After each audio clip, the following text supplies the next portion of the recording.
Far in the past, clothing has been a scarce need, a means for survival, or even a luxury.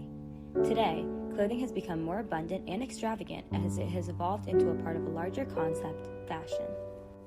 Fashion is a popular form of self-expression consisting of clothing, footwear, lifestyle, accessories, makeup, hairstyle, and more. Although the thriving of civilizations has allowed such necessities like clothes to morph into a leisure, it greatly hurts our environment.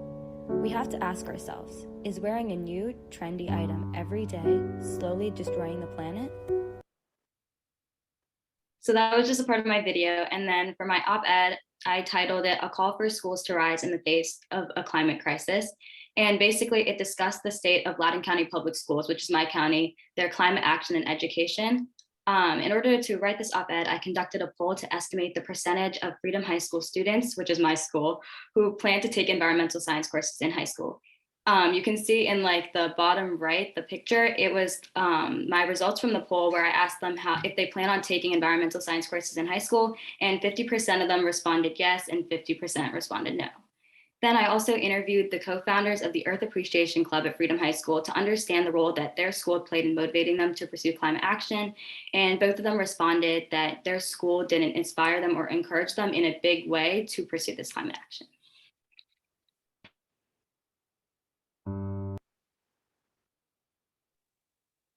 So for my video, I created a video that's titled Microplastics, a Not So Micro Topic.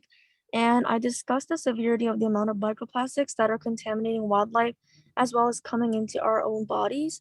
So I further developed on that topic and talked about the health problems that may occur from the microplastics we consume every day, and what we can do as everyday people about this problem.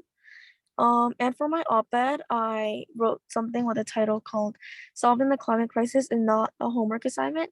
And I discussed the feeling of hopelessness people feel when trying to combat against the unfixable crisis and the consequences that stem from that feeling. For example, I sort of talked about how we sort of treat this climate crisis as like a point system where if I do something good for the environment, then it's okay. If I do something bad, like sort of, but I talked about how that can be really harmful. And yeah.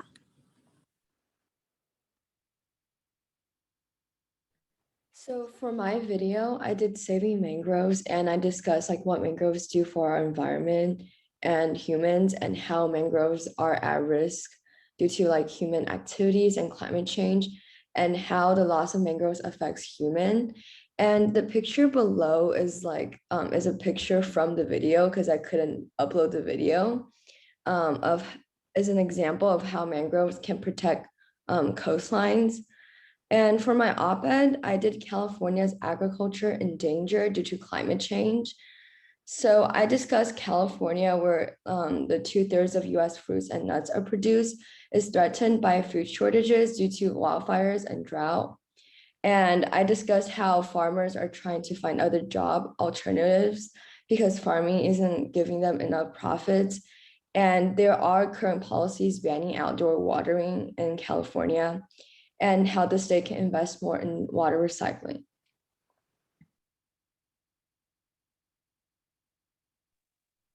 So for mine, for my video, mine was an action plan for a sustainable community. So I remember like when I was first getting started learning about kind of climate change and the environment, one of the things that I was wondering is what would it look like if we could create a sustainable community from scratch where we didn't have to worry about kind of some of the current systems that are in place and we had the freedom to kind of create a sustainable and environmentally friendly society.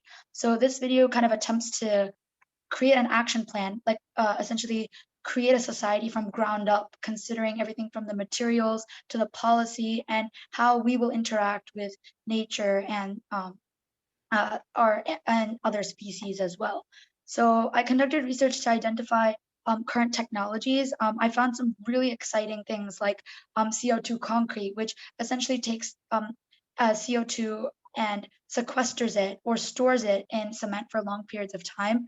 And because CO2 is a greenhouse gas and some of the main contributors to climate change, this is kind of a climate mitigation strategy that allows us to alleviate some of the negative impacts of climate change. So apart from CO2 concrete, I also found things like biodegradable plastics and how we can naturally include green spaces.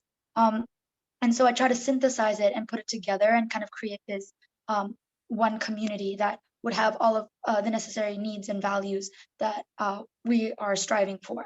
One of the exciting things that another exciting thing about during my research that I found was that a lot of the technology we need to live a sustainable life is already here. And so what we need to do, I think, in my opinion, is essentially develop a plan and meet it halfway there. All the technology, a lot of scientists and researchers are working really hard to create some of these sustainable technologies. And if we can create a plan, we can essentially meet them halfway and create a society that we all enjoy living in. So my op-ed kind of takes a different look. I called it Why India Will Be a Leader in Paving a Path for a Sustainable Future and what are things that we can learn from them.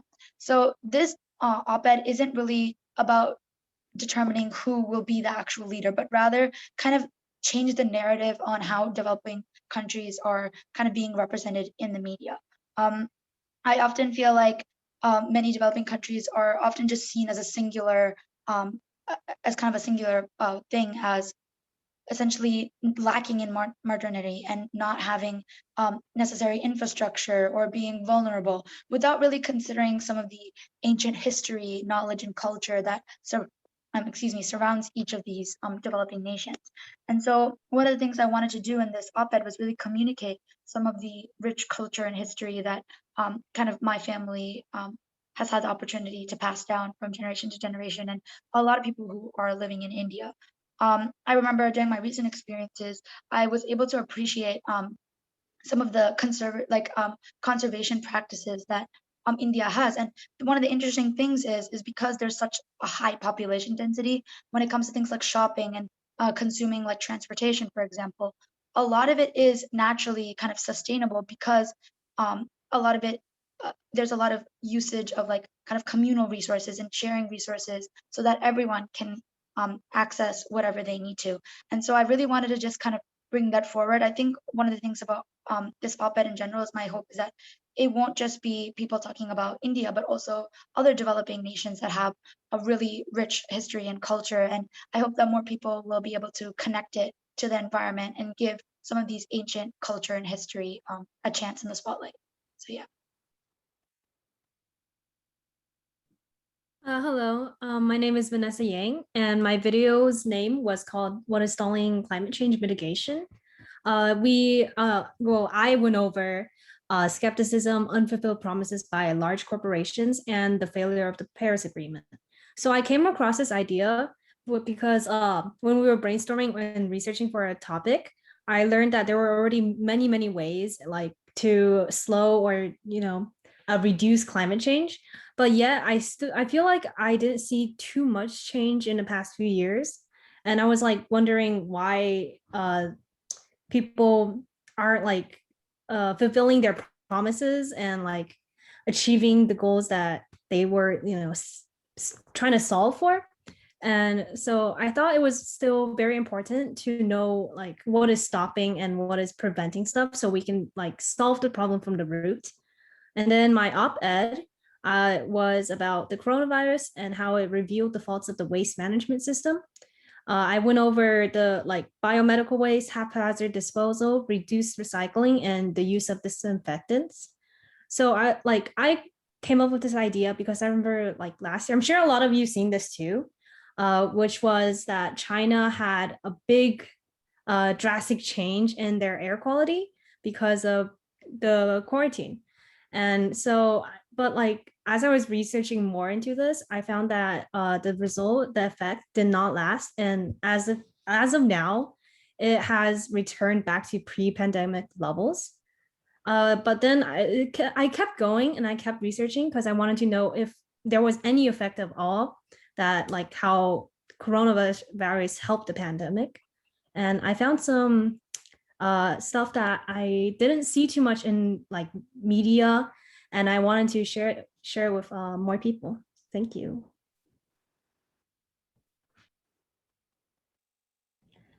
My video was about the coral reef ecosystem and like the coral reefs, which it included the benefits of them and the threats that they're facing, and also some solution and action.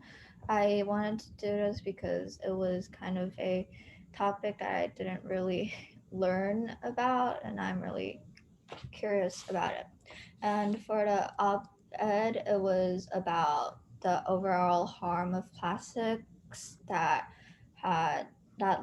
led to large magnitudes of harm and also affecting other side factors in the society.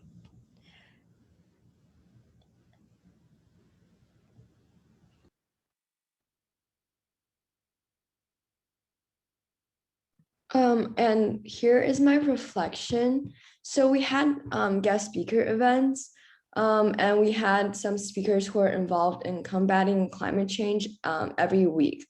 We learned more about environmental justice advocacy, and advocates like Cameron also spoke to us about like multimedia storytelling that tried to engage people in issues in terms of social justice and racism, with given statistics, facts, research, and creative writing.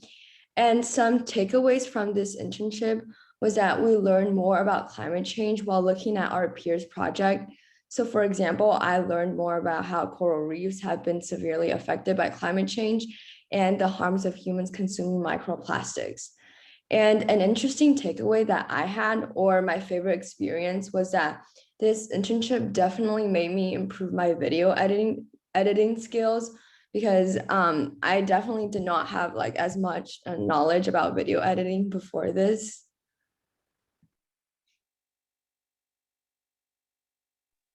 Okay, so this is kind of a long one. I wrote a lot, but I'll kind of summarize some of the points that I had. So one of the first things I wanted to say was like this internship was really one of the best experiences I've had. I've learned so much about the environment, about activism, and I was really able to grow in these 8 weeks. So it was really an incredible opportunity. The second thing I kind of wanted to talk about was I think some of the things that I learned about kind of creativity. My perspective kind of shifted after I was kind of behind the scenes on what it takes to really create something that has clarity and is something that can be easily consumed by a specific audience. And one of the things that I took away was that creativity isn't necessarily just coming up with the idea, but it's rather the journey that the idea takes to kind of its final presented form. Like I didn't realize how that creativity really is an iterative process. If you're creating if you're like creating some content, a lot of times the creative aspects really come in each edit that you make for that project, and some of the touches that you add to make the information easily understandable to a wide audience. I remember in my personal experience, I have me and word limits don't get along. So for the op-ed, I remember I wrote over 1,000 words for my first draft, and we needed to write it between 750 to 800 words. And so really what I literally had to do was kind of distill that idea and like cut it down. And what I found is I really didn't need those 1,000 plus words. I could say what I needed to say in 750 to 800 words. And the best part was that there was more clarity in what I was trying to convey. So there is a lot of value in kind of going over an idea and changing it and shaping it multiple times. The final 2 points that I wanted to say is some thank yous. I wanted to thank both Valerie and Catherine for this opportunity. As Regina mentioned, they provided us with various resources, like in the form of guest speaker events. What I appreciate most, however, though, was the support and encouragement that they gave. And they always listened to what we had to say and believed in each and every single one of our ideas and the impact that we could make. I wanted to thank you guys for mentoring us this summer. And then I also wanted to give one thank you to all of my fellow interns for teaching me various facets about the climate change, climate movement, and the environment. I learned some really cool things, and I also have new songs to add to my playlist. So thank you for that. And it was just a really inspiring experience.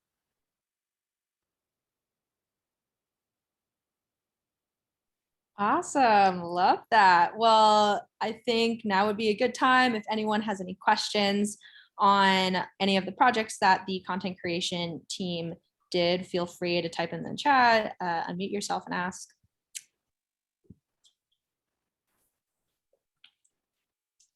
I have a question. I apologize for not being on video. First of all, great job, everyone. I'm so impressed by the creativity and the thoughtfulness behind these projects. I certainly wasn't doing anything this impressive in high school, so just really congratulations, great job.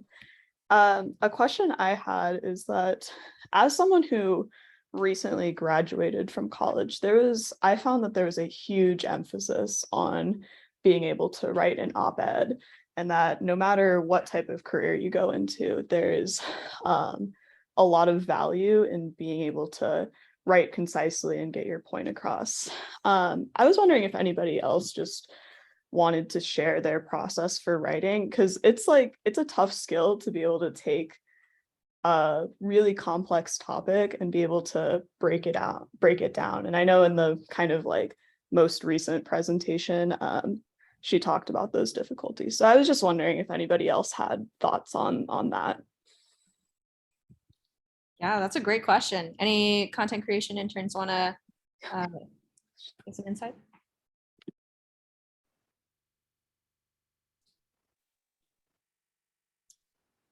If not, I'll pick someone. Let's see. I was interested in yours, Vanessa. Could you tell us a little more about, how you did the research, how you put everything together? Well, first for like the brainstorming, since when doing the video, I actually came up with like 6 different topics. So I just used one of the topics that I found when I was brainstorming for the video. And then like I read up like a few articles about, my topic. And then like the way I write stuff is like I put all my thoughts on a piece of paper first. So it's very word vomity, and then I shave it down and try to make it like it makes sense, I guess, and fix all the grammar stuff. So that was kind of my process. Yeah. Yeah, definitely. Writing is a very, very good skill to take with you as you go into college, and you have all those papers to write. And then it's also a very powerful way of communicating. Op-eds in, you always see those op-eds in the big papers. They're read by a lot of people, and they can influence a lot of people's thoughts and opinions. So yeah, they're a great form of media.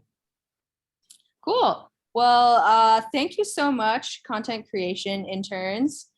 You guys did a great job. After this internship program, or after this capstone presentation, we'll be uploading everyone's projects to our website so everyone can look for those projects there. And now we'll move on to the marketing team.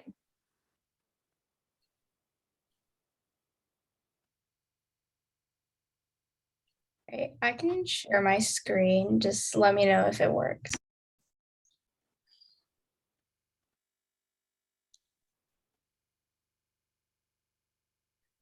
I can see it. Yeah. All right, I'm trying to make it full screen. Potential Twitter data breach affects 5.4 million accounts. Oh no. Oh my God. Oh, it's an ad for Norton Security.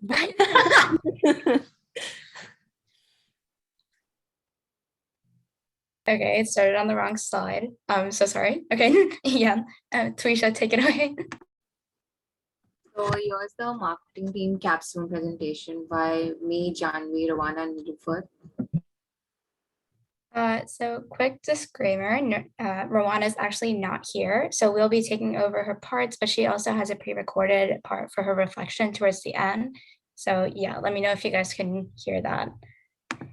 And so let's just cover what we're going to talk about. We're just going to do our backgrounds and our individual perspectives going into the entire campaign and what we thought about before, as well as our research, and then our interviews that we did with people around us and our customer persona that we made based off of those interviews. And then we'll go into some scheduling and our goals, as well as the beginning of the campaign and how that looked. And then we'll end off with some basic stats and the reflections of what we thought worked and what did not.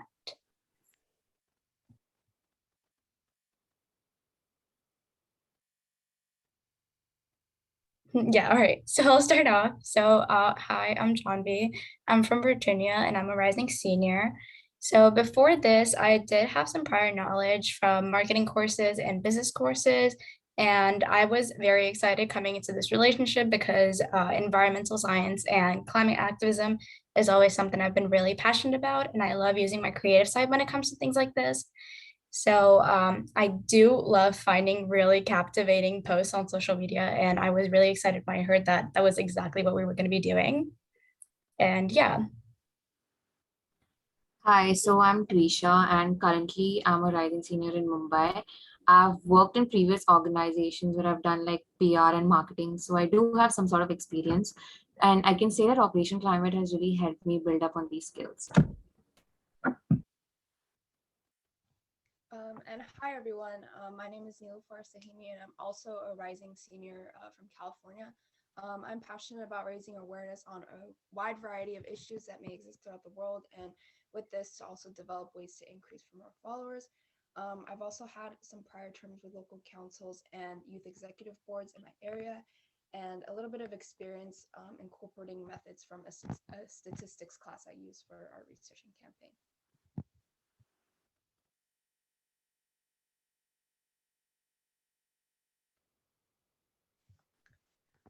So now we're moving on to our prior research. So when we started the internship and even before we started our marketing campaign, we focused on our prior research, which included creating customer personas that entailed having similar interests to our marketing group and Operation Climate as a whole. So for example, customer persona to the right is very passionate and is an effective communicator and wants to pursue a double degree in political science and environmental studies. And at the same time, these personas had to be within our target audience, which is around 17 to 24-year-olds, just so it can be a little bit relatable to us and to them as well. And also to see what their life may be like, what they love, and all those things in the customer personas. And so it was a very fun assignment just to put these together and seeing how it all comes to life. And we also had to gather groups based on our customer personas that had similar missions to Operation Climate, and we began to work on our SMART goals, which we'll begin on the next slide. After we finished our research, we conducted interviews with anybody around us, which included social media followers, personal family, friends, basically anyone we knew. And we focused on asking them about like their background info, their awareness, their consideration and decision making, and all these things. And we did this in order to have a targeted group like we did in real life. A lot of the common answers that were in the interviews included trying to balance time after being in quarantine for so long, developing new time management skills, creating a platform with their organization to bring new followers, which is kind of relatable to us, which is what we try to do with our campaign, and all while being consistent at the same time. Next slide, please. So next up is our SMART goals that we developed at the beginning of our marketing campaign. And for us, we intended to increase the number of Instagram followers and to reach out to people via TikTok. And this process would be done by posting any videos we could, ranging from Instagram Reels, posts, stories, videos, or even videos on TikTok. But we also took into consideration that Operation Climate has almost 1,000 followers on Instagram. So with the already large following, it was ideal to post more frequently there, starting from July 13th to July 29th.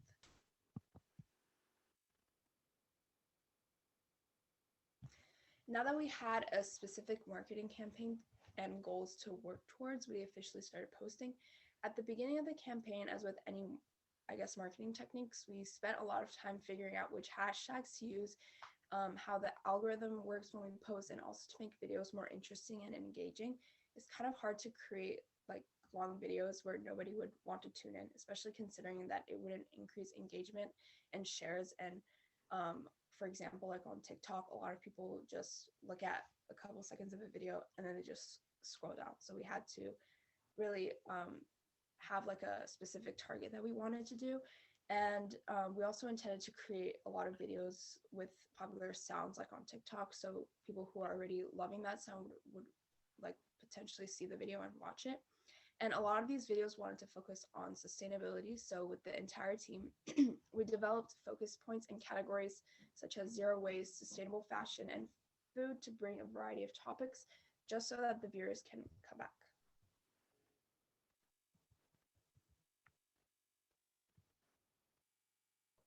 So like most common posts on Instagram was titled as positive environmental stories, and it had like a greater outreach.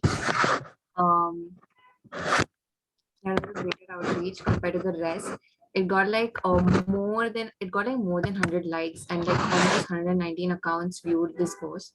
And the one thing I realized to this post that it got popular because of the type of hashtags we used. Like they were really apt, so I thought it was because of them, and I felt that even graphics played an important role in this. And we really tried to fit in OC's vibe, so I think that's how it really helped.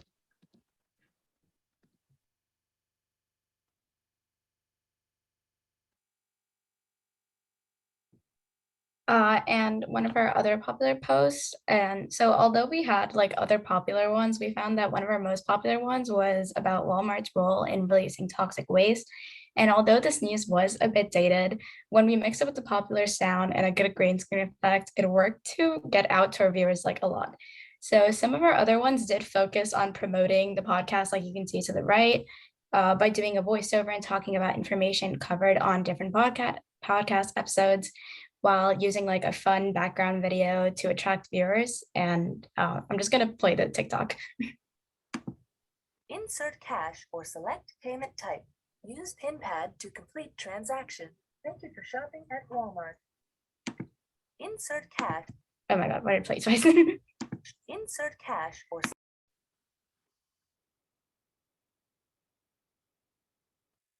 All right, there we go. So just for the numbers, from those two posts individually, around numbers were 1,113 views and 120 likes and a comment for that previous TikTok you just saw. And for the Instagram post, we reached out to 669 accounts and we got 115 likes as well as 34 shares.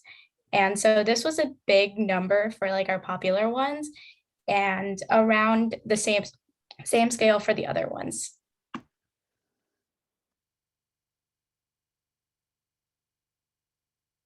So like after analyzing week one's progress, we had to make changes for week two and week three. So firstly, we decided to make a schedule as to who had to post when to avoid any sort of confusion. And each of us were trying to focus on one specific platform. For example, Nilufer and Janvi were focusing on TikTok, whereas Rawana and I were focusing on Instagram. And we also like would spend time discussing as to what content we had to post so that we didn't repeat the content. And we would definitely make like backup videos and posts beforehand so that if anyone could not post someday, then someone else could just fill it up. And at this point we also got really familiar with the algorithms and how we could use hashtags, etc., to make it more human.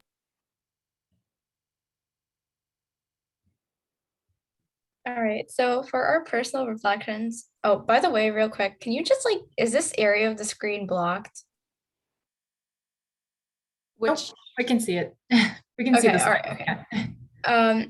So like working on finding more topics that people would be interested in seemed like a really big challenge when we first started. And so Valerie and Catherine tried to help us narrow down topics and things that could actually get out to people.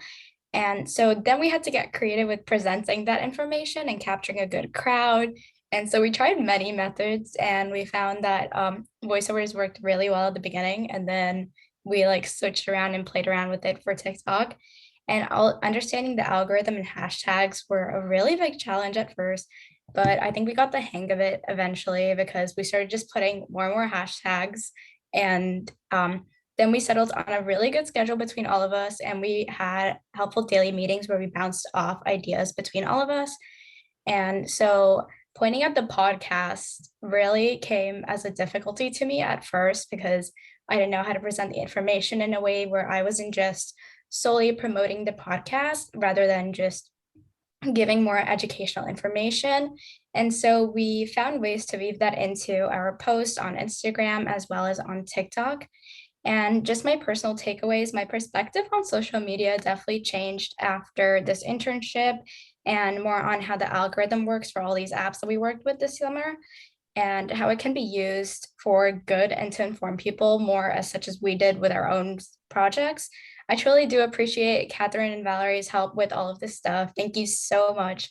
And sorry, this internship has been a great opportunity, truly learning more about marketing, and it's helped me narrow down my personal future career path and majors. So thank you so much to everybody. Yeah, so for me, trying to understand the target audience in order to provide them with content that they would be interested in. So we also try to analyze them with the customer persona assignments. So in a way, I got to know that most of them are visual. So that's why I tried focusing more on the graphic aspect.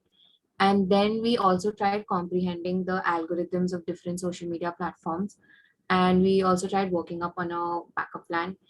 And personally, I felt while researching on these topics, I learned a lot, like personally. For example, I got to know things like how one can be sustainable while shopping, or how one can be sustainable in Starbucks, like that. And moreover, I couldn't add this point because there was like less space. But then I just wanted to say that I got to learn so much from you, both of you, Valerie and Catherine, and I couldn't thank you all more. So thank you so much for this opportunity, and I learned a lot. So thank you.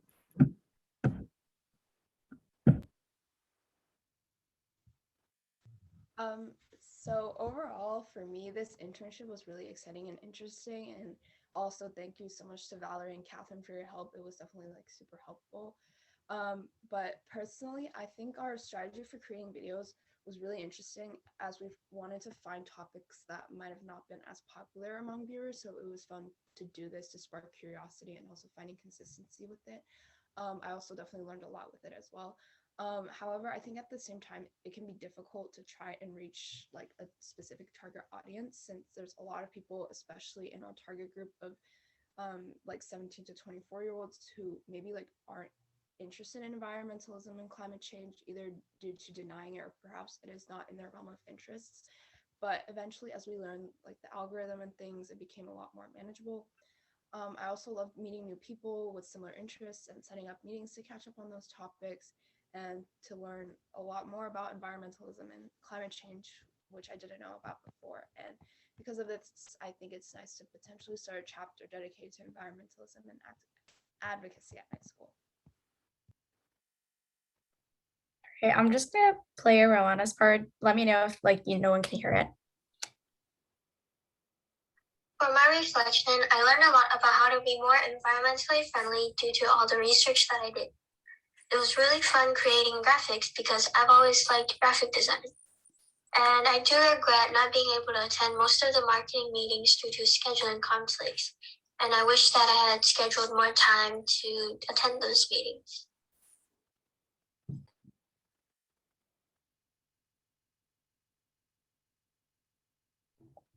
All right, so to quickly go over what worked and what didn't, what we think, using really popular sounds on TikTok, especially, it worked a lot.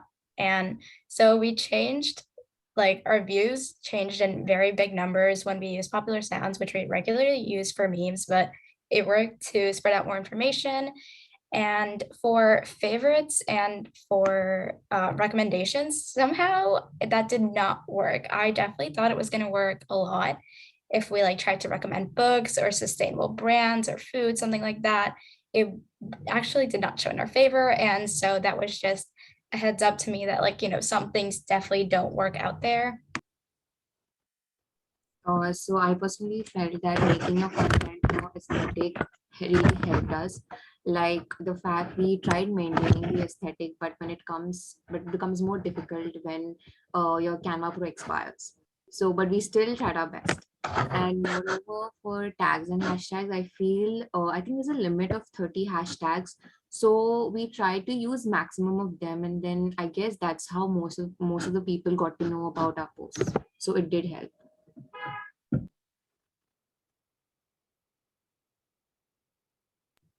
Yeah, so that's it. Thank you. Does anyone have any questions?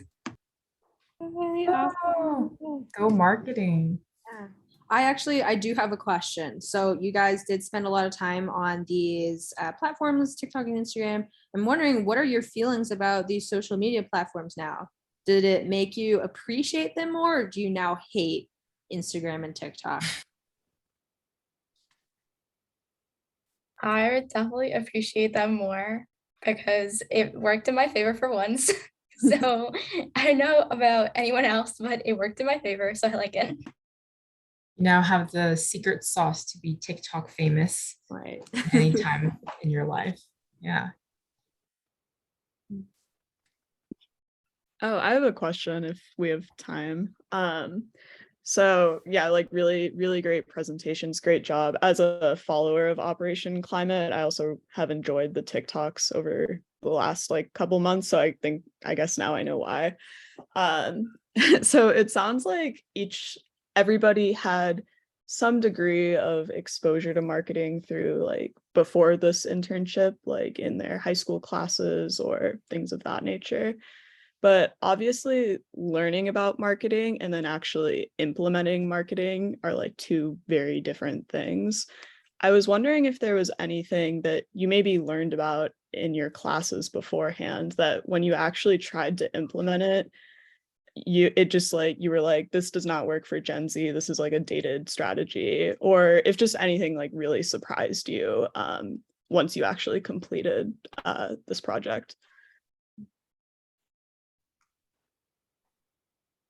So I felt that one thing I felt was outdated was I was told once that, if you probably keep sharing your posts to your friends and then tell your friends to post it to other friends, I feel it was quite tedious and it didn't really work out. So I feel this is quite outdated.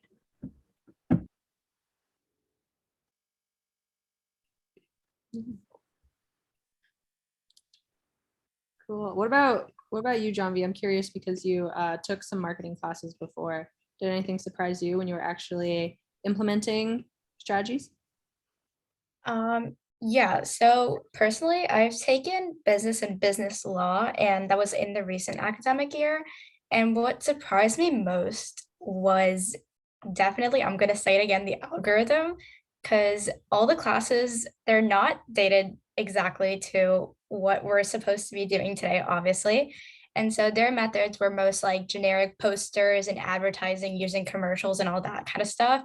And so with that, it was more like showing your face, having a great smile on your face. That did not work. Showing your face does not do the trick.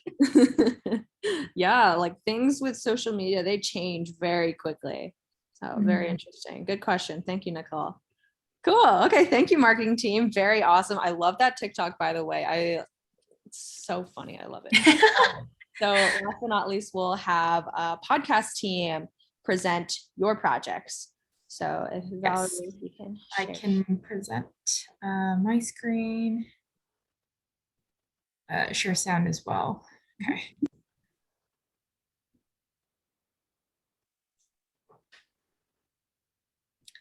Cool. Yeah. So we'll just go into the first slides. I think in the next slide, Rowena is presenting on the background and intro. If you go to the next slide.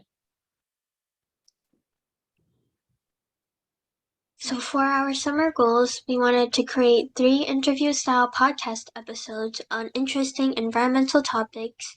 We wanted to learn how to communicate climate issues effectively to a large audience. We wanted to learn how to research, pitch, interview, and speak in a way that will help educate others about climate issues. What we produced. We produced an episode on e-waste for our first episode. On our second episode, we produced an episode on overconsumption and how to overcome it. And for episode 3, we produced an episode about quantum tech.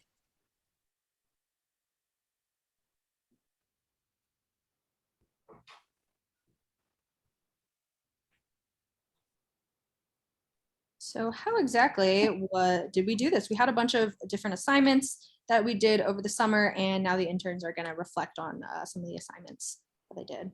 If you go to the next slide. So the first assignment we did was to find a podcast episode about climate change and give some feedback, which we paid attention to the quality of the episode, like the audio issues, background noises, and some editing mistakes like cutting and clipping that could have been improved. We also focus on the content, like if the episode is supposed to be informational, we would focus on whether it would make sense to someone who has no background knowledge and of the topic or message that is being communicated. We paid attention to things like word choices and tone to figure out if the episode is supposed to be invoke some emotions like shock, anger, and motivation. And these word choices like helped us later on in our script writing.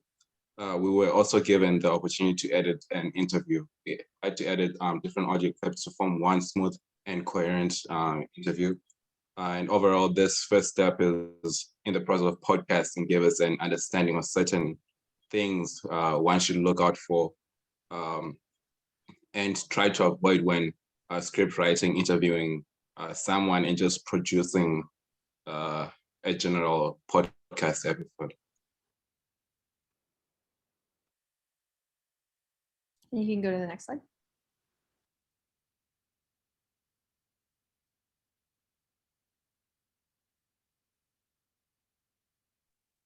Okay, so the next step that we had was researching and pitching our story. So during this stage of the process, we were trying to essentially broaden our knowledge, look at various different topics, and then really identify something that we were passionate about and then present it to our peers. I think this exercise where we were pitching this idea was particularly valuable because we learned to essentially answer one of the most important questions in communication, and that is, so what? Why does this idea or topic, why is this topic relevant to the audience that we're presenting it to? And so we researched different topics. So Chloe was talking about how she kind of researched various topics and ultimately decided air pollution was a topic that was really important to discuss for current generations. Cameron talks about kind of a niche way in which we kind of are responsible for deteriorating the environment, and that's overconsumption. So the way our society is kind of situated regarding how we consume goods is a little bit excessive. And so Cameron, I think that they did a kind of talked about it, and it was really interesting to hear her take on overconsumption and kind of what the problems were with that. And Romina, she kind of, I felt like kind of added on to that by talking about how, yes, we are deteriorating the environment by our consumption habits, but being sustainable is kind of difficult because we might purchase a product that says that it's green and sustainable, but in reality, it might still have some byproducts that emit CO2 or aren't as sustainable as they seem. So being sustainable is quite difficult, and I think we kind of have to practice grace when we are trying to implement sustainability in our own lives. My personal take on kind of this part, research and pitching stories, this was definitely one of my favorite parts because I was able to combine kind of two of my favorite passions. And one of the main things I really took away was the power of intersectionality, being able to talk about two different concepts, connect them together, and really gain further insight into both fields. So at the beginning of this internship, I really didn't think it was possible to talk about quantum mechanics and quantum technology, which is another passion of mine and connected with the environment. But as I did more research, I found that there is a pretty strong connection, and by learning about both topics and talking about them together, you can gain some really cool insights. So after we did all our research and figured out our so what, we actually had to like go out there, cold email and contact like these professionals, these scientists, these activists. And honestly, this was like one of the most like question because we didn't know who was going to respond, who was going to be open to it, and so like that was the whole like up and down process. We got like for my group, we like emailed 4 people and we only got response with one of them. So it just kind of depended. But what was mind blowing was like kind of what Raphael said as well, was how simple it was to reach out to these people and how simple it was to get an answer back, just because like these are professionals, they have their own lives, they are doing so much in their time, they have such busy schedules, so them taking the time out of their day to like for us so that we could interview them was just, it was really nice to hear and like listen to the things.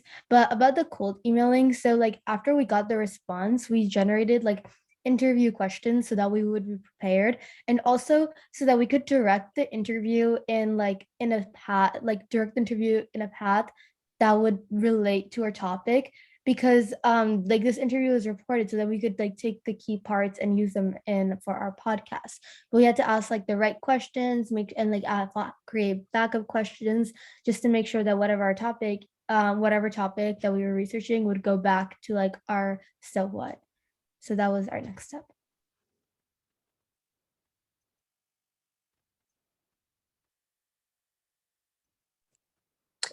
Yeah, so then we come along and we go to our interviews, where we were to conduct interviews with people such as scientists, scholars, business leaders, educators, anybody who is a professional in the area that we are doing our topic on. And we learned multiple skills, such as making the interviewee feel comfortable and welcome, to asking questions perfectly related with the area of their expertise, and making conversation feel less question, answer, and just more like adding more of a natural flow to conversation.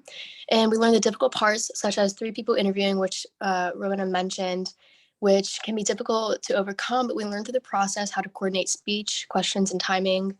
And these skills are something we were thrilled to take with us in future situations, and we continue to gather more knowledge throughout this internship of the interview process day by day.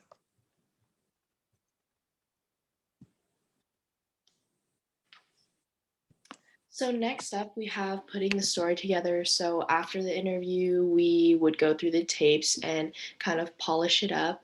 So many of the podcast team members noticed that there was a lot of creativity required in order to communicate with their interviewees during interviews. It definitely takes a lot of time and patience to come up with detailed and educational questions, but the result is a great learning experience for everyone. We definitely struggled with delivering information during interviews because we couldn't really predict what the interviewee was going to say, or what they were going to come up with. And when putting together the story, the podcast team found that there was quite a few mistakes they found when re-listening to their recording, so that when they were going back after the interview and listening to the recordings to tweak it. And we found a lot of details that were either unnecessary or that could be tweaked during the host audio. And overall, we all had an amazing learning experience going through the tapes and polishing each interview.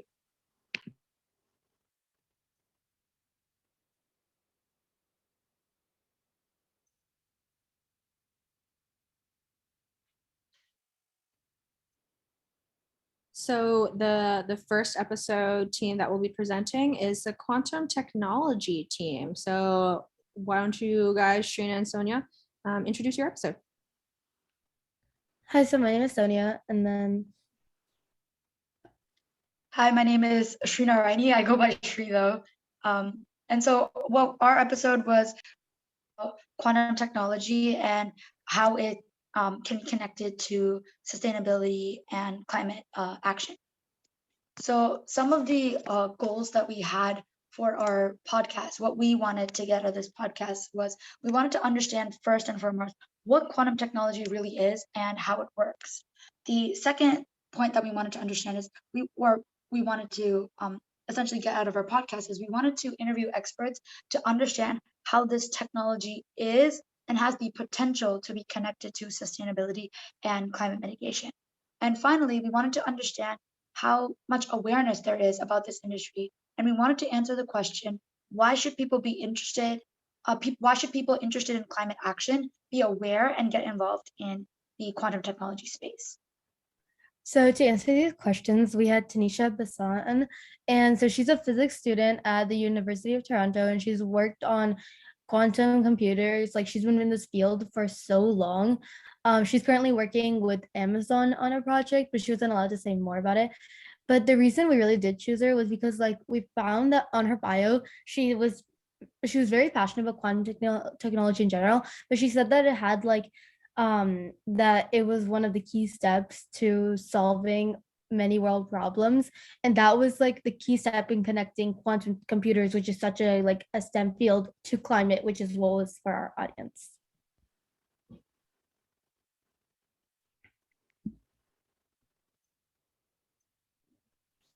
So quantum technology, like, okay, so it's like still such a new field, and like even Tanisha said this, but like, and we don't, it's not gonna be ready anywhere in the next like 10 years, just because there's so much that we need more researchers, we need more time in general just to build these computers.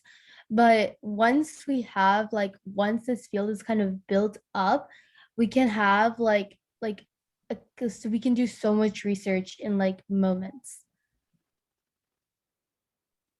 So one of the applications that Tanisha was talking about is that quantum computers are currently used for a lot of chemical and chemistry-based simulations.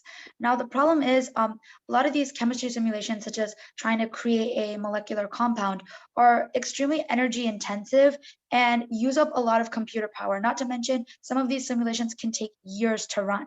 So with quantum computers, you can essentially conduct those experiments in a greater scale and in less time. And this will allow for some critical solutions to be brought to the market faster.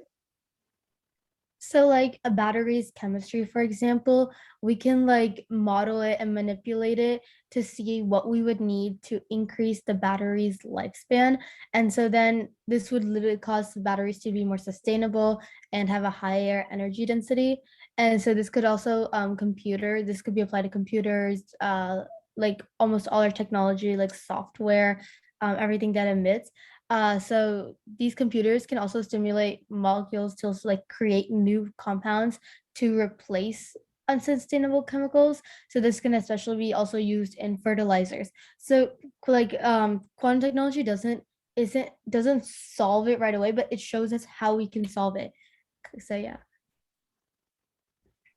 And the final point that we had an opportunity to really discuss with Tanisha was actually just understanding how quantum technology, like the hardware portion, how is it made? And so there are currently different methods on how to build quantum computers. There are two ones that she mentioned called superconducting qubits versus a trapped ion approach. And so we need people in the climate space to get involved in kind of streamlining the manufacturing process, because currently quantum computers are built with both of these methods instead of one. So we need to identify which method is more energy efficient and, more importantly, which one is more sustainable to produce. And so that's really where people need to get involved, and especially people interested in kind of climate action can find a lot of valuable things to do in this industry. And adding onto that one really quick thing, one thing I really like that Tanisha said, like for those of you I came into here not knowing what quantum technology was at all. And like the best way to understand it was something she said was like if you mark like a book, right? You have like a library that goes almost infinity. And then you mark a page on the X and put the book anywhere.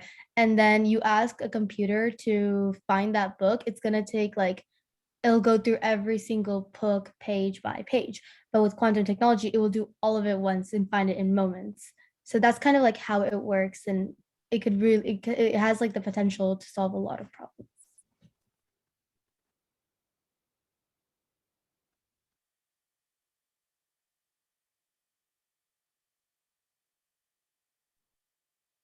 Cool. Awesome. Thank you, quantum technology team. Yeah, definitely very difficult concept to understand, but I'm so glad that you guys, went out of your way to really understand this very difficult subject. And yeah, it definitely has a lot of really interesting applications.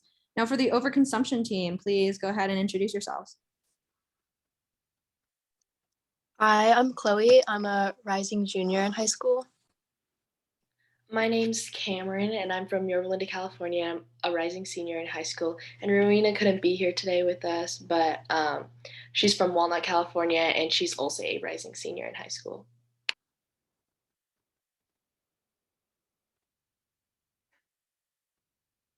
So for our episode of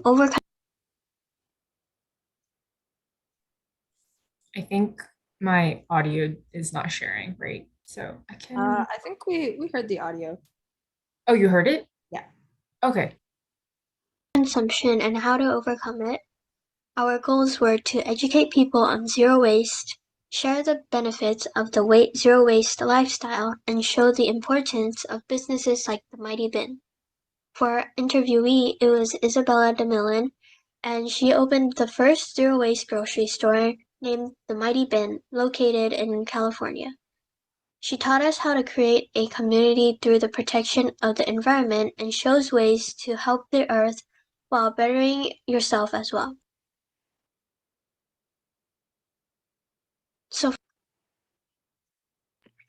So some of the takeaways that we had from creating our podcast and just working together as a team was that creating a podcast is a lot of fun, but it's definitely a lot of work and it requires a lot of communication within your team and just a lot of research, and creating questions is actually a super fun experience, but researching is also super important. And we definitely learned a lot about our individual topics and how to prepare for our interviews. So for example, me and my team, we researched a few potential interviewers, and we obviously interviewed Isabella DeMillan, and we learned a lot about how a zero waste grocery store can change a community and how she changed the community, her community in San Diego. And we definitely learned about how to kickstart our zero waste journey and how it's not difficult, and we are making it difficult for ourselves. And we just talked about, or we just were with our interviewees, and we definitely just learned a lot of extremely important lessons of how to control our consumption and what we throw away and what we take in. And we also just learned a lot about how to make an interview flow better, because Catherine definitely taught us a lot about just all the tips and tricks of how to interview someone and how to not stress out when something that we don't know comes up, and just basically a big learning curve for us.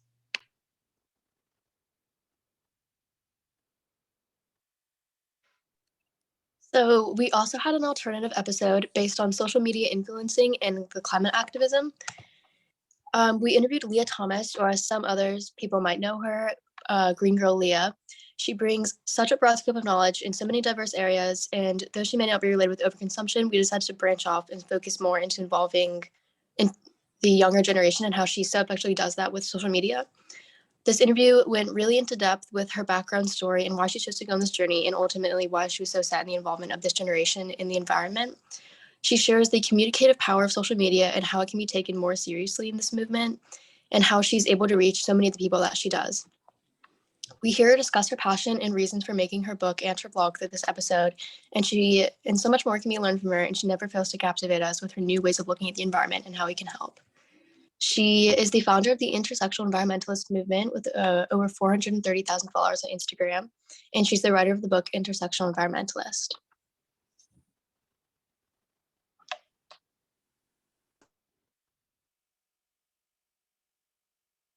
Cool. Yeah. Thank you, Overconsumption team. Definitely very important topics to focus on. And I always said this to the Overconsumption team, but Leah Thomas, or Green Girl Leah, was someone that Operation Climate had tried multiple times in the past to get on the podcast, but we were never successful until they reached out and emailed her themselves. So they did something that we couldn't in the past. So hats off to you guys. And I will have the e-waste team. Please introduce yourselves. My name is Rafael Mukondio. I live in Nigel, but I tell everyone that I live in Raleigh because it's much cooler than Nigel. And I'm a rising high school senior. I'm Avani, and I live in St. Louis, Missouri, and I'm a rising high school sophomore. Aliyah was also part of our team.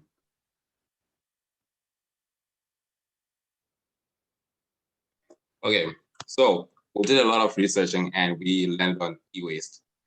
And so the problem we have with, the problem the world has with e-waste is that like our electronics are being produced in a way where we cannot really recycle them. And when people don't know what to do with the electronics, they just dump them, and that causes some bad things like the heavy metals in the electronics leaching and contaminating water and killing aquatic life and stuff like that. So we looked for people to interview in this field, and we landed with Dr. Aaron Franklin, who's a professor of electrical and computer engineering at Duke University. He runs a research lab which called the Franklin Group, which focuses on using nanotechnology to improve the functionality of electronics. And through researching him, we found that this group, the Franklin group, is currently working on, and I mean, they have done a lot of, they've gotten a lot of progress on, but they're working on using nanomaterials to make electronics which are recyclable. So they landed with nanocellulose. They figured out that nanocellulose works, and our goal was to just like learn more about nanocellulose from the guy who runs the research lab that's doing it, so we can like explain to other people. And also like we had to learn like what makes current electronics bad for the environment, which he had in his research lab. He had talked about why the nanocellulose is much better than that. And we also wanted to learn what he meant part of his research when he was talking about printed electronics. I thought that electronics were like 3D printers and stuff like that, but to have him explain to us in a simple way and explain to us like what exactly they are and how they are revolutionary and good for us. So yeah.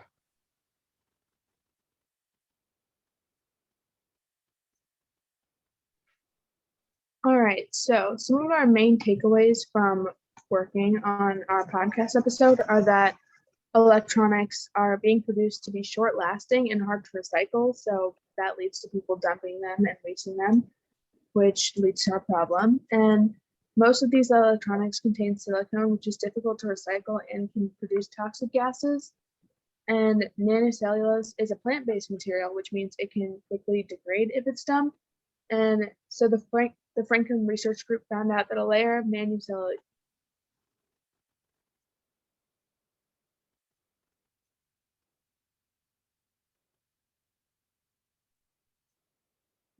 Oops, I think she's frozen for everyone. Yeah, she's frozen. Oh, okay. Let's see. Okay, well, I think what she was saying is that cellulose has a lot of cool properties that can that makes it more environmentally friendly than other Oh, sorry, Avani, you cut out. Would you like to finish your slide? Oh, yeah, sure. And then the lack of support for the nanomaterials is really due to not due to people wanting not change, but mainly due to silicone investments. So.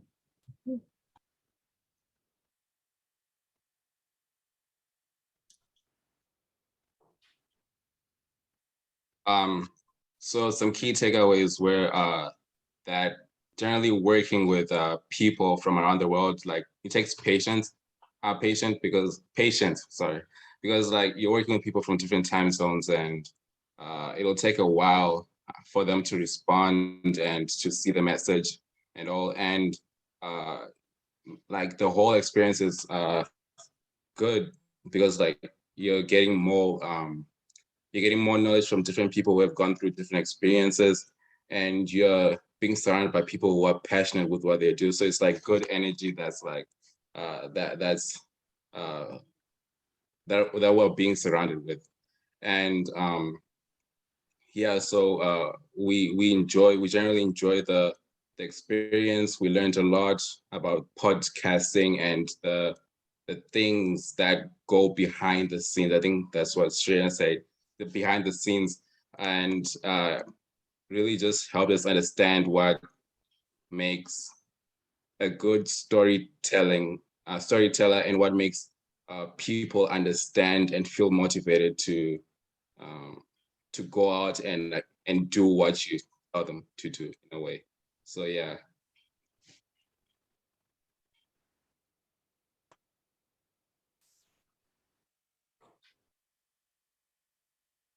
And I think this is your slide, Avani. If you'd like to present.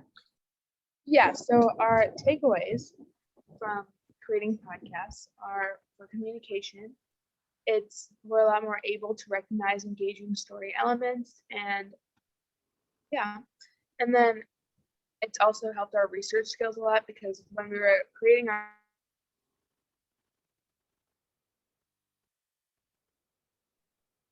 Uh-oh. Yeah. Mm,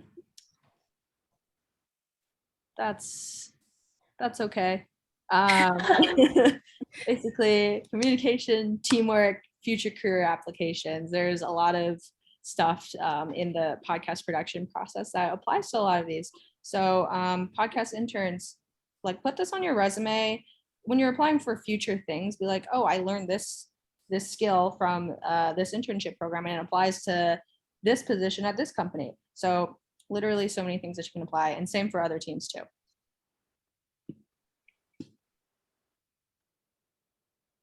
Yeah, thanks so much, podcast team. Y'all did amazing. Does anyone have any questions? I actually have a few if no one has any. But I'll let the crowd speak first. Yeah, great job, everyone. Super interesting to learn about, and sounds like there was a lot of great skill development involved in this project. So my question is, after the summer, do you guys feel like you listen to podcasts differently? I can answer for like on my end. I definitely think so because up until now, like I do listen to podcasts, but it's like just people talking. But now I actually know the effort, the editing, like for the whole process it took for them to, even if it's just like a simple review, even if there's no interviews, like just the whole editing process and the audios and all the like mess ups that can happen, how they work through that. So there's like a lot more appreciation for them. I can go. So I think that generally, like I don't think I can listen to podcasts anymore and feel like, oh, let me learn something, because now I know that I'll just focus on the tiny mistakes and just like just like go like, oh, like why did they do it that way? They're gonna just say this instead, and really just yeah. Yes, Raphael's gonna become a podcast critic now. Oh my gosh, that's good. You like email them like, you guys made this mistake at 4 minutes and 37 seconds. You should hire me so that I can fix that. Yeah. Like I heard a breath at like 30 seconds. Please do. Yeah, I heard a breath. You said here. Love it. Yeah. I had a question as well.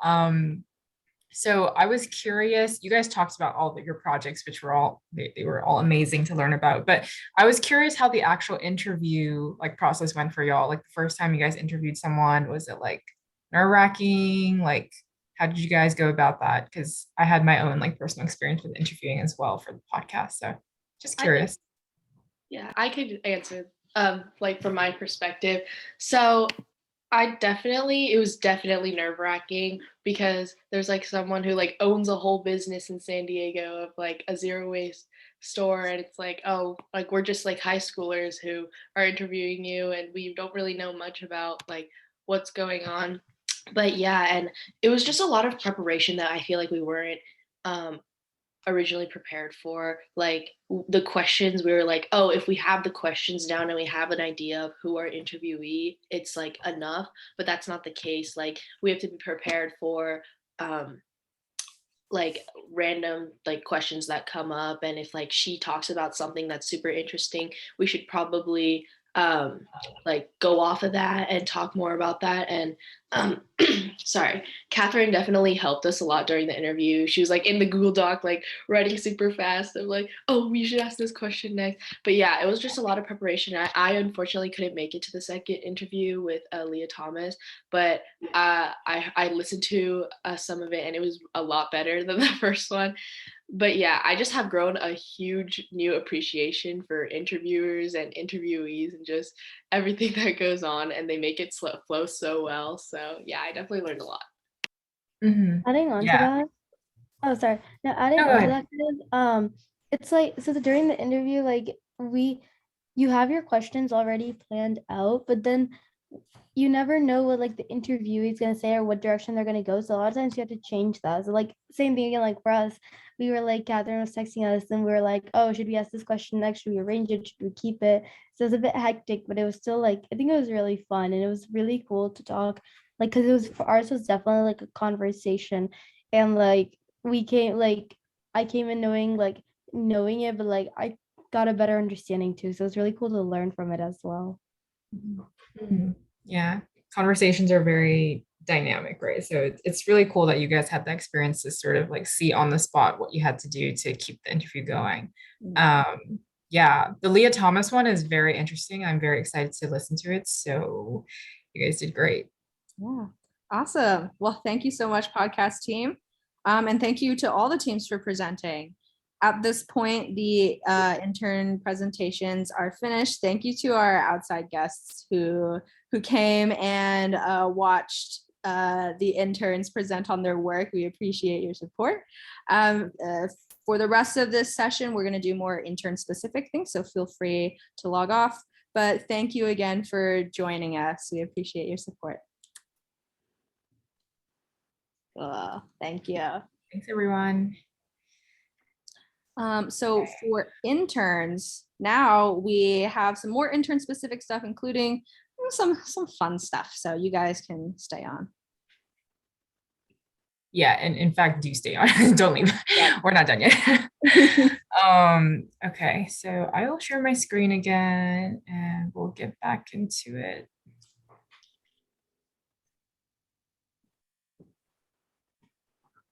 Okay, so yeah, thank you all for presenting. That was like super informative. I know Catherine and I have worked with a lot of y'all, sometimes in two teams at once, but it was cool to see like everyone work together and the culmination of all your work in like a really nice presentation. So it's super cool, and I can't wait to have your projects like actually on the website posted or on YouTube or wherever it's relevant to just have everyone else be able to see that.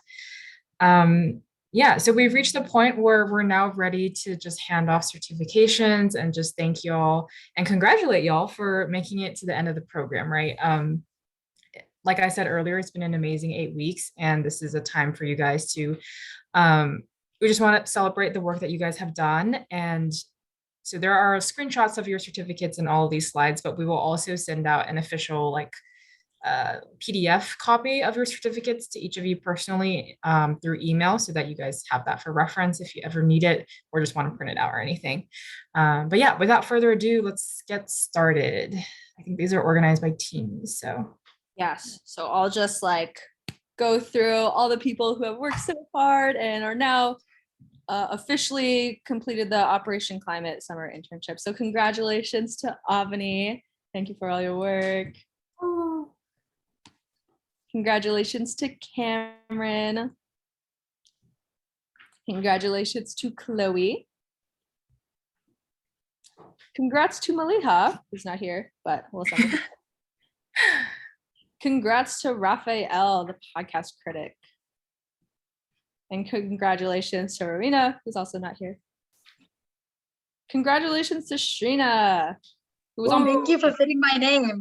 Thank you. I appreciate it. It must have been a task. Yeah, and wait, we put both of the teams, so you were definitely like doing work for both of us. Podcast and content creation. You successfully gone through the trials and tribulations of both. So congratulations to Sonia. Oh, this is yours. You should. Okay, so we're shifting into content creation team specific now. But yeah, so congrats to Caitlin. It's been a joy to work with you.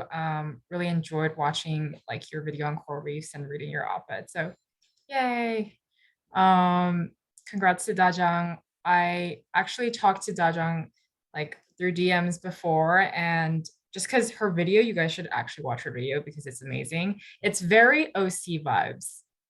I guess that's hard to explain. It's like very like youth, like she has like headphones in and like there's lo-fi playing. Anyways, you guys should watch it once we post it. But congrats to Dajang.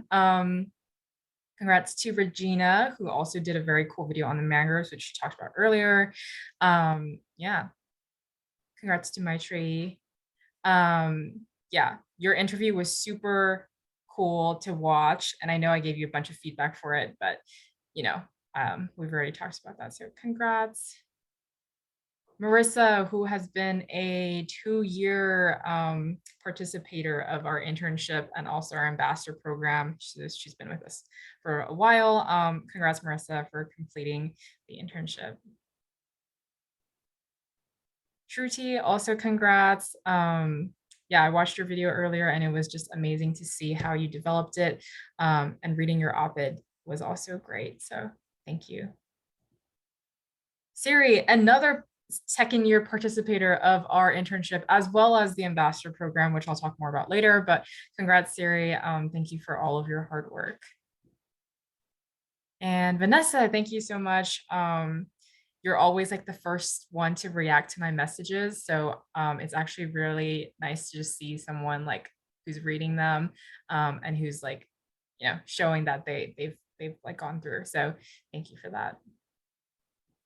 Now we're at marketing. So I guess we could just split this up, Kat, but yeah, you can. Oh, also, can we go back to after this, can we go back to the podcast team? Because I didn't know we were gonna like say things, but I also have things to say about everyone on the team. Oh, okay. Yeah, so go back so you guys. We'll do marketing first and then go back. Yeah, but congrats to John V. It's seriously been such a pleasure to work with you. You've been like great at communicating with us, always a smile on your face when we come to team meetings. You have such great ideas. So it's really been awesome to work with you.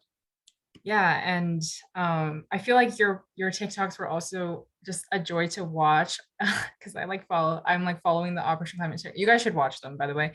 But it was also just really funny to see you post like every 2 days or every day and see like, oh, what do we have today? So thank you for all your hard work. Next is go ahead. Oh yeah. And next is Tavisha. Thank you so much, Tavisha. Congrats for completing the OC internship program. You are our one international person. So thank you so much for bearing through, all the complications with the time zone difference and things like that. But you are also such a joy to work with. I love hearing about your tea. Whenever you come to the meetings, you always spill the tea, and I love hearing about that. And you're also doing such a great job on the Instagram, being very creative, and you have such great ideas. So thank you. Yeah, we always do a check-in at the start of the marketing team meeting, and it's always fun because Tavisha's always like, oh my gosh, I have so much to tell you guys. So thank you, Tavisha, for always sharing. Also, Caitlin is kind of international as well because she's also in China. But yeah, these two are like the ones carrying the, I guess, international front for the Operation Climate internship.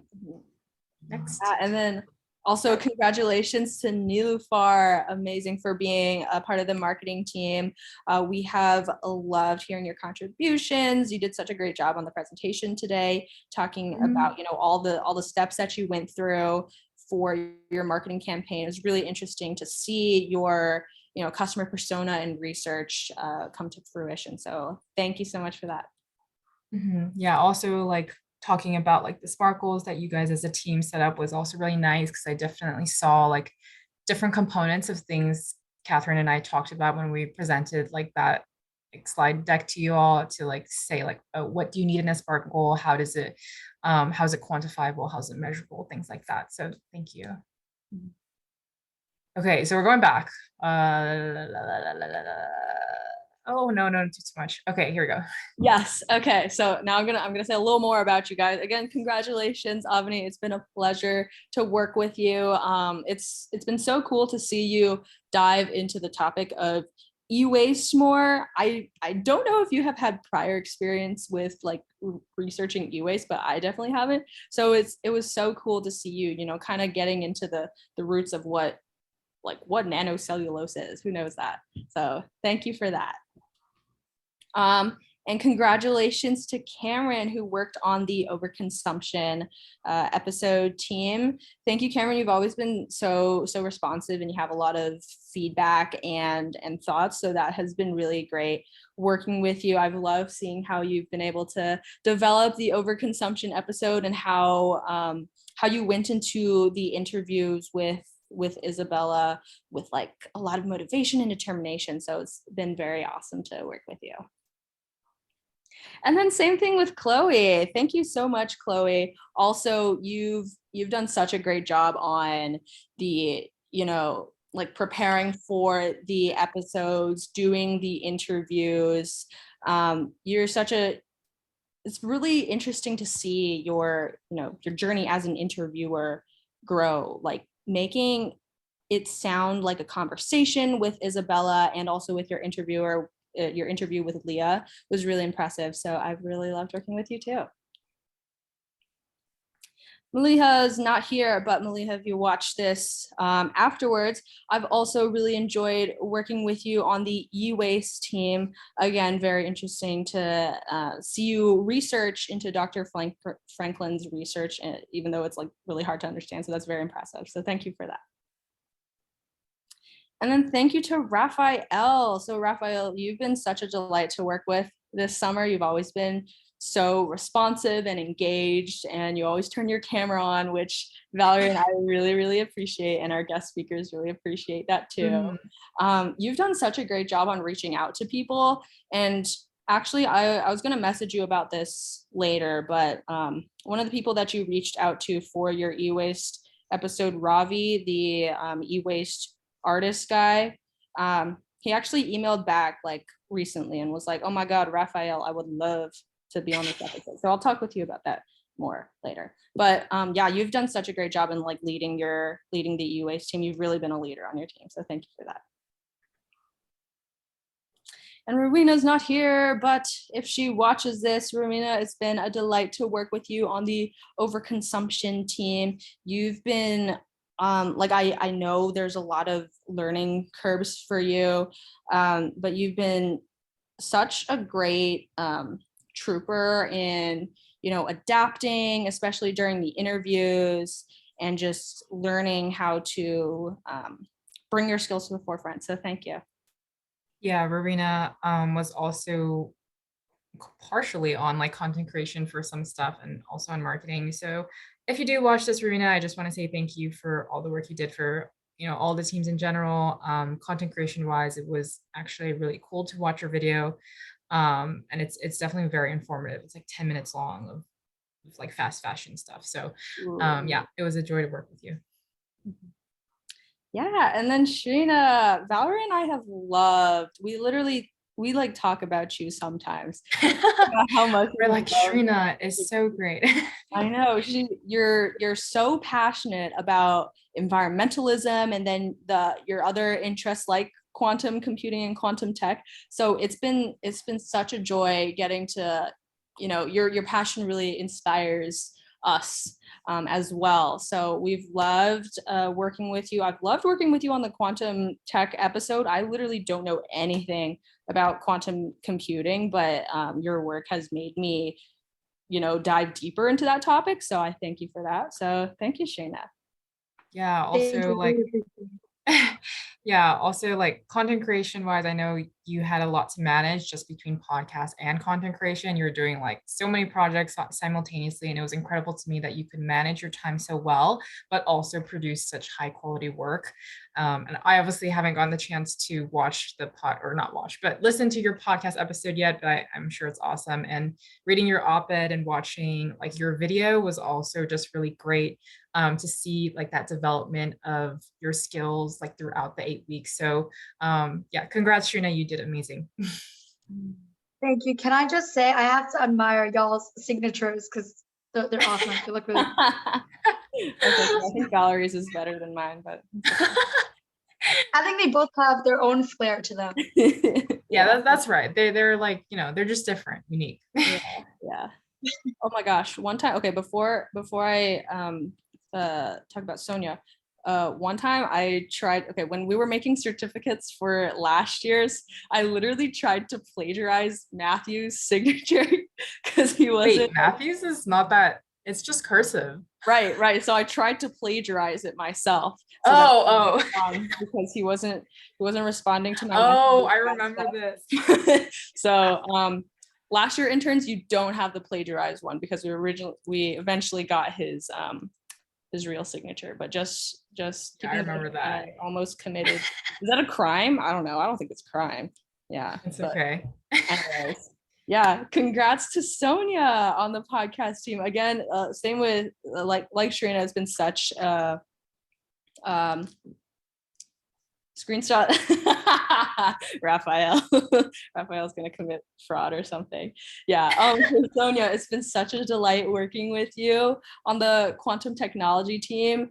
I love whenever we have meetings together because you also exude such passion and like such a positive attitude that it makes it really fun to work with you on a topic as like, you know, difficult to wrap your mind around as quantum technology. So thank you so much for that. Also, like you said, you had no prior knowledge of quantum technology. Me too. So it's been great, you know, kind of getting to go on this journey together, starting from newbies. So thank you, Sonia.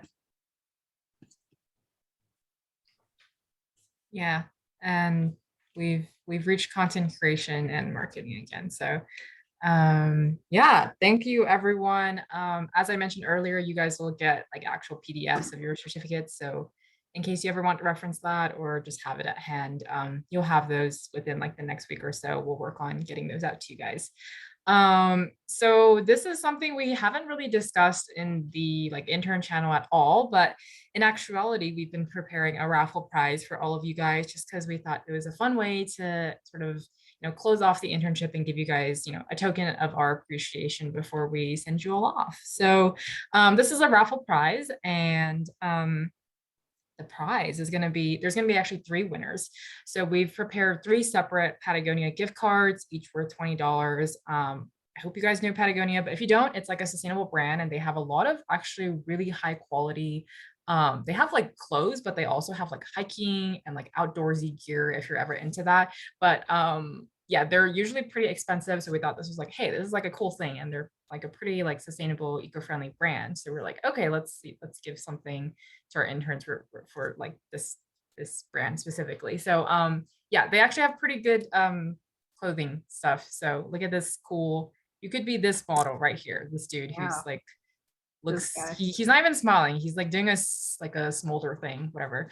Or you could be this amazing lady right here who's she's like smiling actually, you know, posing for a photo, you know, that one hand in the pocket sort of casual look. But yeah, so the way we're going to organize this is I'm just going to do a live raffle. I have all of the entries in like, well, I have an Excel sheet, but I have a list of all the entries and I'm going to put it in this wheel of names and we'll all see like who's gonna be the winner. So there's gonna be 3 winners. If you win one time, you're sort of disqualified because you already won once and we don't want multiple winners. The way we've organized entries, if people are curious, is everyone gets a free entry just by being interns. You guys, we want to thank all of you all. So everyone has a free entry into the raffle. For every time you have participated in a survey that Catherine has posted for the weekly surveys on the Slack, you get an additional entry for up to maximum 3 entries. So they were important, guys. So I hope you guys at least participated in some of them.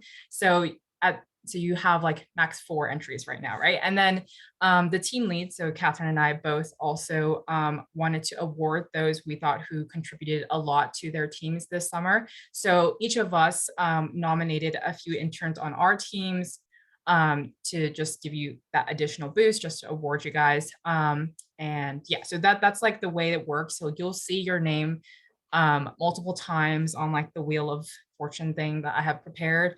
So if you're wondering like, why do I have like 1 entry versus this person who has 3 entries? That's the reason why. So yeah, I think, yeah, okay, so this is the slide I prepared. It's the live raffle, so hope you guys are excited, but I'm gonna actually exit out of my presentation so I can show you all the Wheel of Fortune thing that I have somewhere, not here. What this Wheel of Fortune is. Oh, it says, it's not, yeah, this is what it looks like. So, yeah, these are all like all the list names I got from my Wait, I don't think you can see it. Oh, you can't see it? Yeah. Oh, that's so SMH. Okay, I'll stop sharing and then share the right screen. I'll just share my screen in general so you guys can have access to that. Yeah, okay, this is the Wheel of Fortune. So wow, all of y'all's names are in here at least once because everyone gets a free entry, but I think everyone has multiples. Like everyone has more than 1 entry because I think everyone has participated at least once in the raffle. Plus, like if you got nominated, you got even more entries. So this is how it works. Yeah, I'm just gonna press, like, I'm just gonna spin it and then, yeah, let's do it. Okay, so. Oh, it has a cool sound too. Oh! Oh! I thought it was gonna be up there.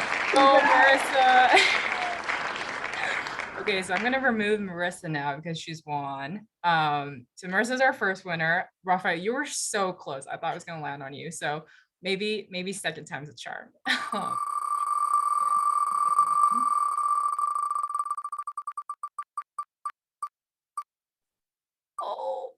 Oh, congrats to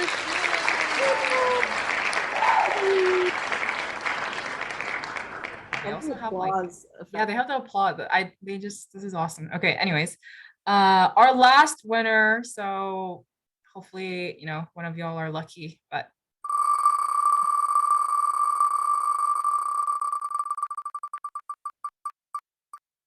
Oh.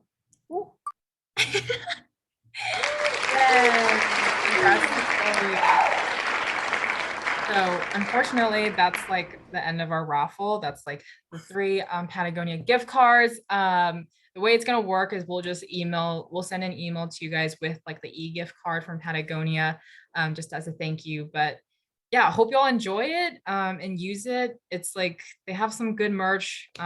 It's relatively like high-end brand, so have some fun with it. And if you're gonna go outdoors, which you should, because you guys are all climate lovers, right? Okay, yeah. Then you should buy like some of their merch. They have like really good hiking stuff. Yeah, they do. Yeah, so thank you all for participating. I'm gonna go back to my slides and then we will go forth with the next thing. So yeah, this is like, we're nearing the end. I know you guys have been on a call for like 2 hours almost now, so bear with me. But yeah, this is nearing the end. So we have certain things we want to talk about before we let you all go. But yeah, we kind of wanted to get your feedback on like the internship as a whole. I know midweek through, you guys should have received a survey regarding a midweek internship, like check-in to see like how you guys were doing. And if you remember, we actually did a self-reflection exercise at the beginning of the summer where it asked certain questions like, what do you hope to achieve, or blah, blah, blah. So we're hoping that as you look back at the last 8 weeks, it was hopefully something that was very fruitful and productive for all of y'all. But yeah, so I actually have a survey that I want to send out. And it's not if you're not comfortable with filling it out, you don't have to, but it's just an idea. This is how we sort of gather testimonials for our internship program. And we know a lot of y'all have some stuff to say about it. So we just thought it'd be a good opportunity for you guys to post that there. And we usually use our testimonials in some important presentations we give to people, for example, people who will fund Operation Climate. So yeah, it's like a great time for you guys to also just give us feedback on whatever we can improve on for next summer. And yeah, so if you have the time and you're willing, please go through that feedback survey and we'll use that to our advantage next summer and moving forward. But yeah, just wanted to reflect on this time. Yeah.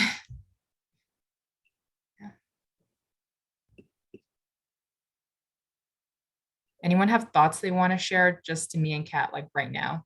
Be like, it was bad or it was good, or how many people hate me and Valerie? Oh yeah, that's interesting. Wait, or let's do this. Speak up if you don't hate us. Oh, we start with a very low bar here, guys.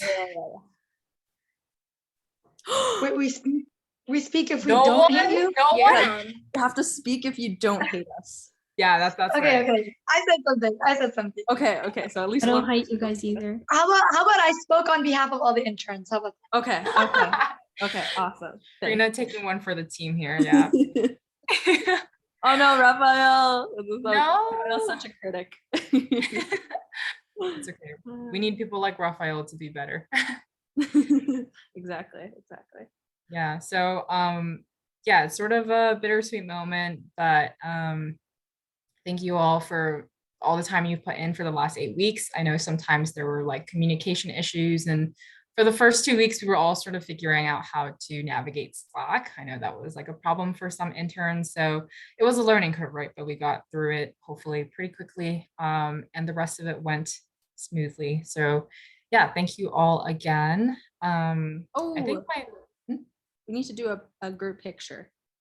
Yes, I have that at the end. So yeah, if you guys didn't know, well, you guys probably, well, Marissa and Siri would know, but last year at the end of our sort of internship capstone, we did a group photo.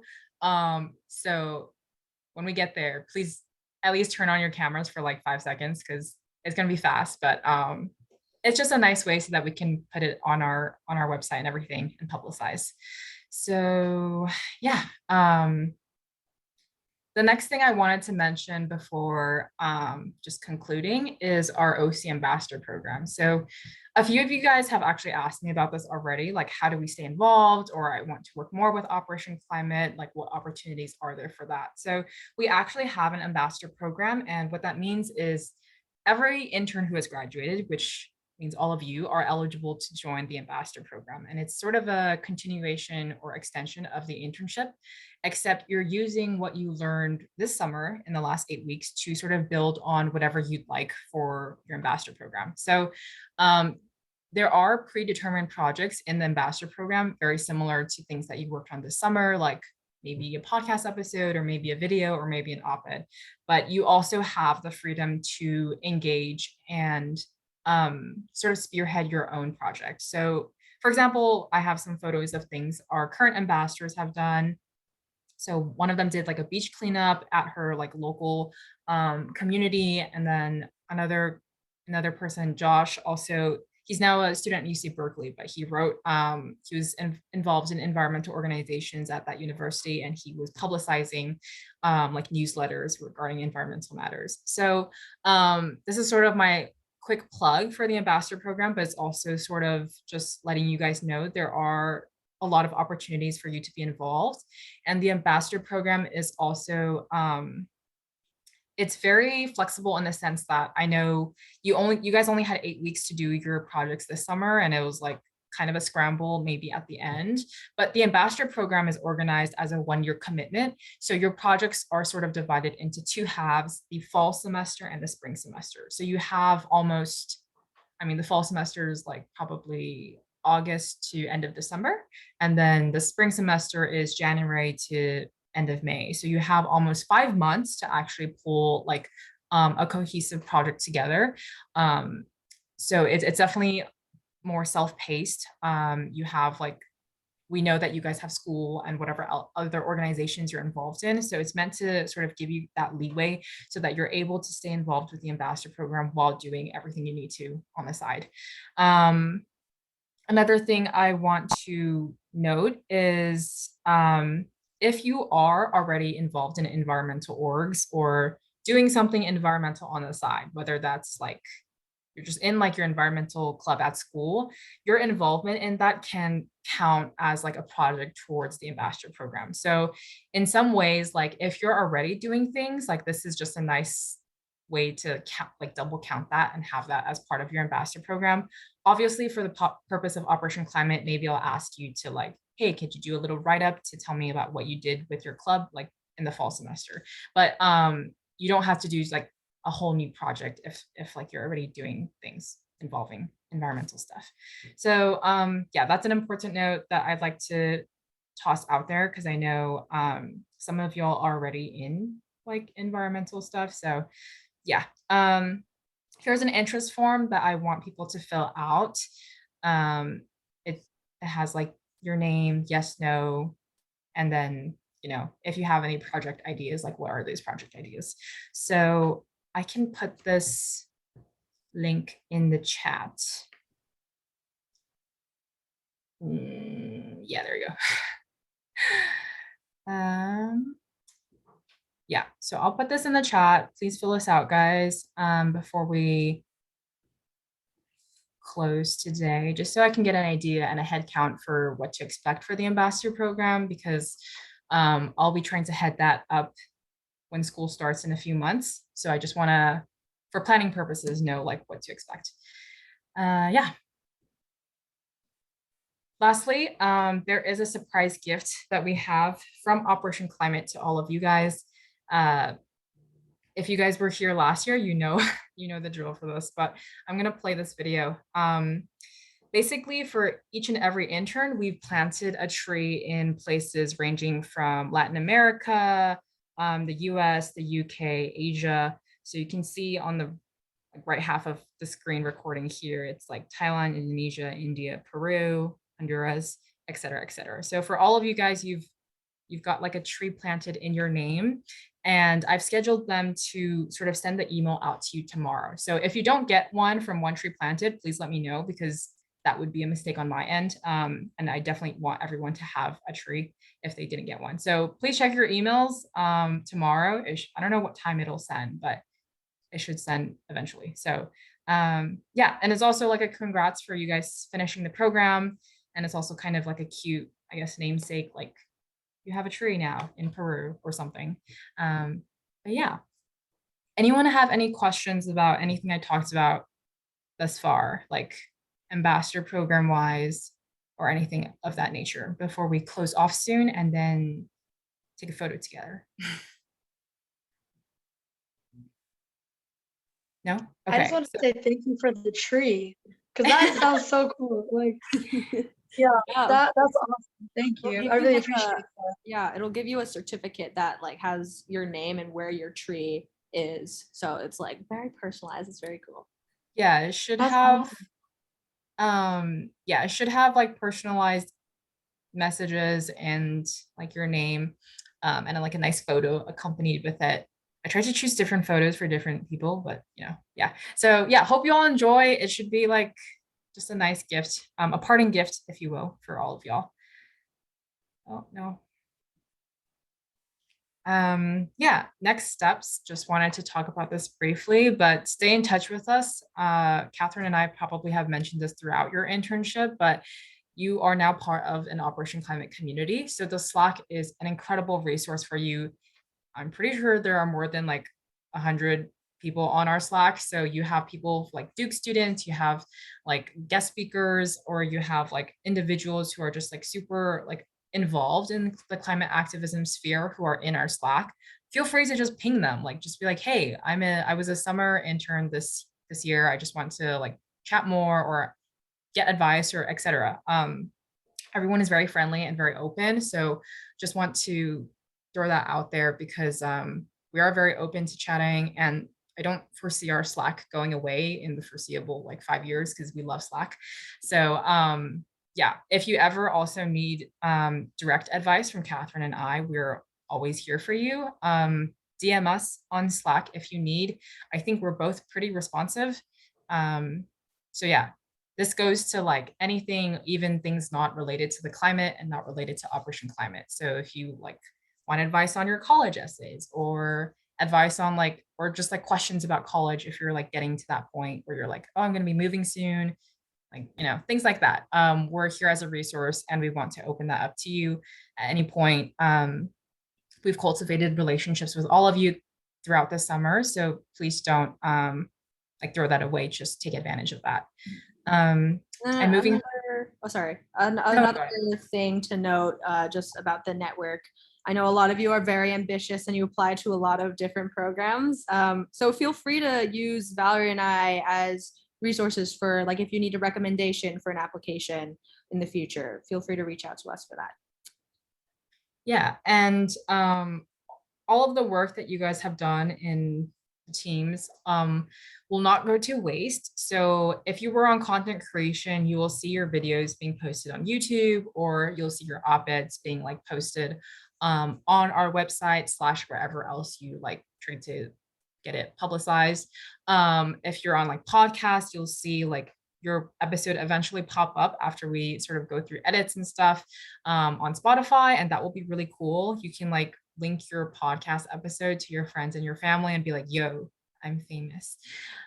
So yeah, and then marketing as well. You guys, all the work you guys were doing within your campaign is already like on our social media sites, right? So all of the things you guys have done this summer will definitely be used to sort of forward Operation Climate's mission. And I hope that you guys like sort of saw a glimpse of that through either just through your work or through working with Catherine and I throughout the last 8 weeks. But yeah, thank you all for everyone for all of your hard work. Yeah.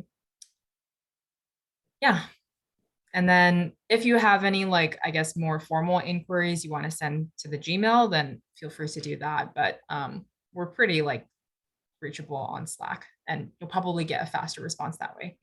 So yeah, anyone have questions about anything that I discussed or the internship as a whole, or just want to comment on anything?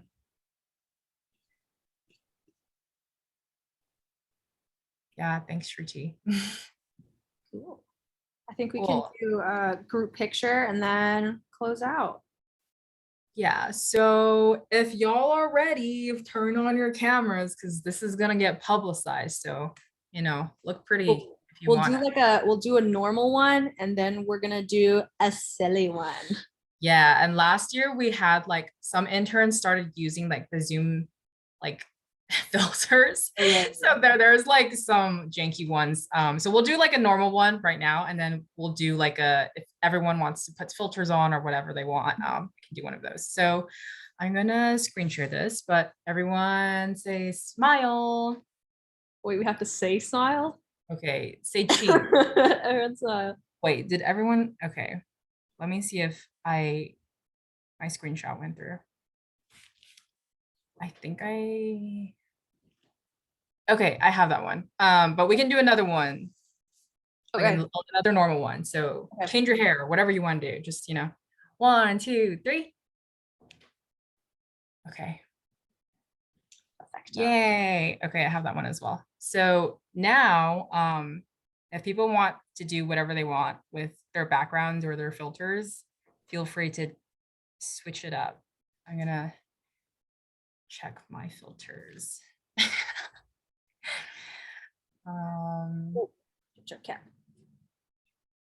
Oh, this one's cute. No, actually, I want. Where's the party hat? Oh yeah, there's the pizza party hat. Oh yeah, pizza party hat. Okay, cool. Oh my gosh, Vanessa, I love your hat. Oh my god, that's amazing. What? Oh my gosh. That's so funny. Okay, I'm still going through, but what the heck? They have a COVID-19 mask. Bruh. Oh, yeah, they do. Nice. Where'd Raphael go? Oh my gosh, Avani, I love your background. It's so terrifying.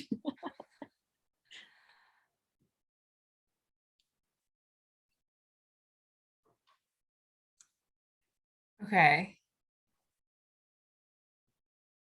Let's do it. Are people ready?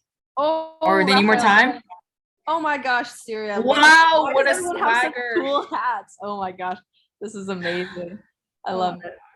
Okay, ready? Where's no? It won't let me do background, but like I'm surrounded by an art table right now, and I have We Love Operation Climate. Oh, I love yes, that. let's go. I love Okay. that. The fact not cool like that. Okay, is everyone ready? Yeah, okay, Wait, let's actually, go. can I like really quickly grab 2 honorary Operation Climate members? Yes. Oh yes, of course. Yeah, I think most of you got the stickers that we sent, right? Wait, Oh here my it is. Same with the background, but I have some minions. I love it. Wow. Everyone has such good props. Cool. Okay. All right. Love Okay. that John B. Down. Okay. 1, 2, 3. Okay. Yay. Okay, I got that one. Let's do one more round. Switch it up. Okay. If you want to be silly or do another background or do something fun. Now's the time to change. I'm gonna do another filter. Wait, should I do another filter?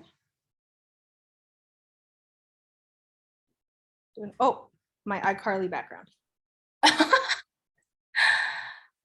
Okay, I'm gonna do the party hat.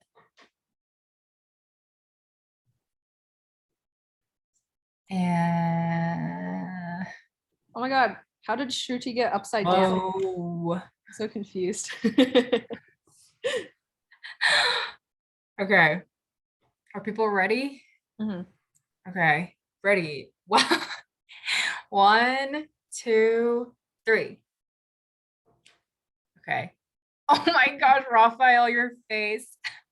I love it. Yay. Amazing. Okay. So yeah, that was just a nice closing event. Y'all can switch your cameras back if you'd like. But yeah, please don't be a stranger. Reach out if you ever need anything. We are a community here, and it has been an amazing 8 weeks. Hopefully you guys learned something. Maybe, hopefully. But yeah, we'd love to have you, and reach out if you do have questions about the ambassador program. But based on the survey, I will send out more information through email. So be on the lookout for that. All right. Thank you Yeah. guys. It was a pleasure Thank to you, work everyone. with you. Bye. Thank Thank you so much. Bye. Bye. Thank you. Bye.